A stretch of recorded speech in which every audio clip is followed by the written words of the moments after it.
Welcome back to Cord Cutting today, where we break down some of the biggest stories happening in the world of cord cutting, including streaming's about to become more profitable than cable TV. We'll tell you the numbers, who's reporting this, what's happening.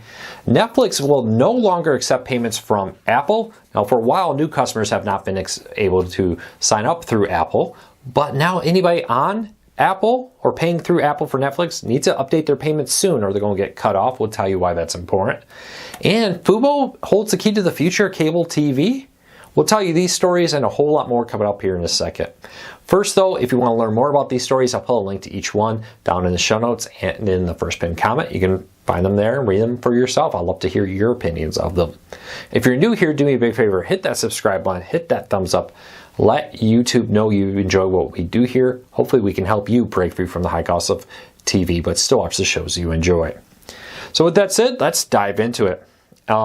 Ampere analyst AMPERE, I hope I'm pronouncing that right, has come out with their new regular report that takes a look at the profitability of streaming and traditional pay TV, aka cable television, satellite, and similar services. And they are saying for the first time, if this trend continues as it is now, in the third quarter of 2024, streaming will make more money than cable television, which includes satellite, etc. in that, those traditional pay TV providers. Now they are lumping both the subscription and the advertising, for example, into this, so the advertising revenue through there. But this is a major step forward. And we've talked about for a long time. People say, look, why don't locals, for example, launch their own streaming service to get ABC direct from them? Well, it's because cable television has been extremely profitable. A majority of the money for your local television station comes from those retransmission fees they get from cable television companies and even streaming services like YouTube TV and others. But now that's changing. With streaming now starting to make more money and cable revenue expected to decline for the foreseeable future, I think we're getting closer than we thought we were to the point where it would make financial sense for more cable networks to go direct to consumer. We just saw Japan TV last week, which is maybe a channel you may not know of, but it's bigger than you would think. There's a lot of people who watch it to watch Japanese content here in America. They're walking away from cable this year to go direct to consumer with a streaming service where you have to pay monthly. I bet they did the numbers. They're expecting probably to make more money from that in the long run. Well, I think more cable television companies will start seeing that. But on the flip side, I think this will also push more smaller, like the MTV2 type channels, FXX, the sub channels, to maybe shut down and be merged into things like Disney Plus, Hulu, and other similar streaming services. A little bit of a double-edged sword there. We'll have to keep a very close eye on it. But overall, I'm very interested to see what happens with the future of cable television now that its revenues are being very hard hit here, both by the high cost of content and by the decline in subscribers hitting the markets at this moment. All right, next up, and also that story came from Advanced Television, link in the show notes. All right, next up, this is a Cord Cutters News exclusive breaking news. Netflix is no longer accepting payments from Apple. Now that's not necessarily new. Netflix for a while would allow you to sign up to pay through iTunes subscriptions, for example, from Apple payment methods, where you could pay through Apple all in one spot. The problem was Apple takes a cut of that payment, so Netflix and other companies over the years have said, hey, you need to subscribe directly through our Netflix website or other platform to get Netflix. But if you had already started your payment and you didn't cancel, if you canceled, you couldn't renew back through Apple, you could continue to pay through Apple. Well, we have been informed by several readers that they received emails over the weekend that Netflix was no longer accepting Apple payments and they had to update their payment or Netflix would cut them off and no longer accept their payments through that. Not a huge surprise here that they're doing this. It is kind of what it is, sadly, that Netflix is saying, hey, we're losing money because we have to give part of our subscriptions every month to Apple from this. So if you are an Apple customer, you need to go now into your Netflix account and enter a credit card or other payment option to pay for Netflix because you're no longer going to be able to continue your subscriptions through Apple. Again, for some time, customers have already not been able to sign up or renew if they had canceled and come back. But if you had been on Apple, you were able to continue to pay for it through there. That's not going to happen anymore. Be careful of scam emails. The person who first tipped this to us, I was like, hey, be careful, that could be a scam. Send me a copy, let me look at it. We did confirm it was a real email.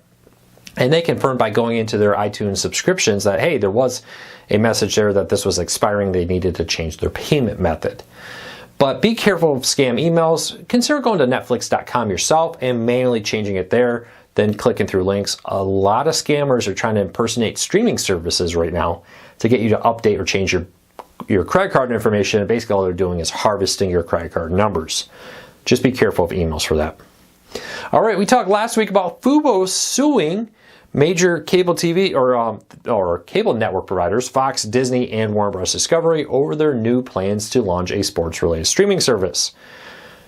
This is probably going to have a massive impact on the future of cable television. Reportedly, cable television companies are also looking at suing, but that they may let Fubo do the dirty work so that they don't have to burn a relationship with Disney, Fox, and Warner Bros. Discovery. There's a big issue here for Fubo, right? Why would Disney, Fubo, Fox, and others want to work with them if they're doing this?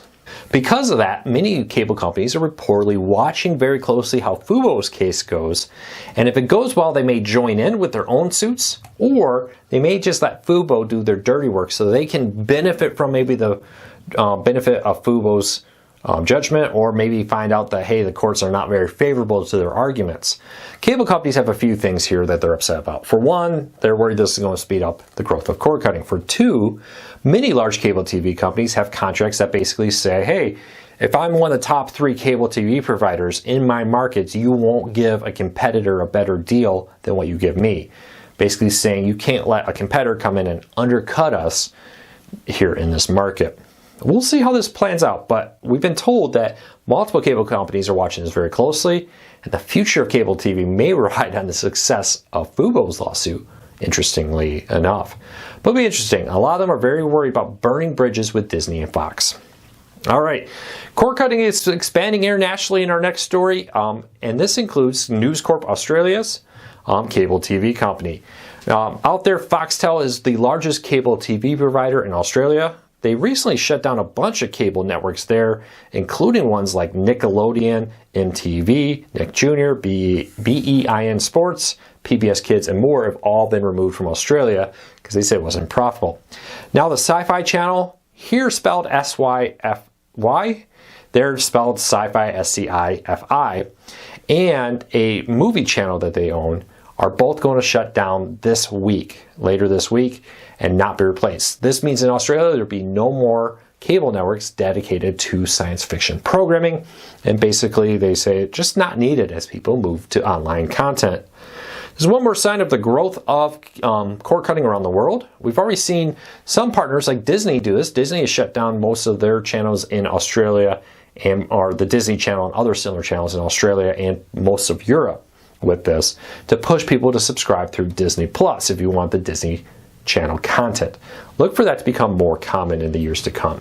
All right, next story up, a quick little one to keep an eye on. This is my story, not necessarily cord cutting that could have an impact on it, but keep an eye on this.